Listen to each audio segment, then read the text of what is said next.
Dollar घसरला तर सोन्यामध्ये रॅली येते. म्हणजे डॉलर वीक झाला तर सोन्यामध्ये रॅली येते. जे डी डॉलरायझेशन कन्सेप्ट येते की अनेकदा तू बघशील तर अमेरिकेने जिथे जिथे आता कंट्रोल करायचा ट्राय केला, व्हेनेझुएला किंवा खूप पूर्वी इराक, तेव्हा त्या देशांनी त्यांची पेमेंट्स किंवा मध्ये इराण पण त्यांची पेमेंट्स ही डॉलरमध्ये कधीच घ्यायचं नाही किंवा ते चेंज केलं, डॉलरच्या ऐवजी करन्सी चेंज केली त्यांच्या ट्रेडिंगची. आणि तेव्हा युएसच्या लक्षात आलं की आपलं महत्व कमी होतंय आणि तो डॉलर प्रोटेक्ट करण्यासाठी आणि ऑइल रिसोर्सेससाठी युएसनी हे प्रत्येक वेळेस केलेलं आहे.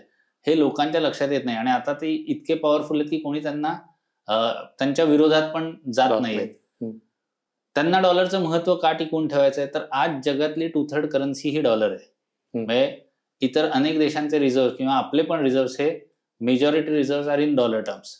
सो युएस साठी डॉलर खूप महत्वाचा आहे आणि मग ते त्यांच्या दृष्टीने तो डॉलरचं जे काही गणित त्यांना अपेक्षित आहे, फायद्याचं आहे, त्याप्रमाणे त्यांचं गणित चालू असतं. पण समजा हा डॉलर वीक होत गेला तर naturally gold is priced against dollar. So त्या गोल्डचा भाव वाढत जाणार आहे. गोल्डचा भाव आणि पर्यायाने चांदीचा पण, आपण प्रिशियस मेटल्सच धरूया त्यामध्ये, तर दोन्हीमध्ये रॅली येत राहणार जर का डॉलर वीक होत राहिला तर.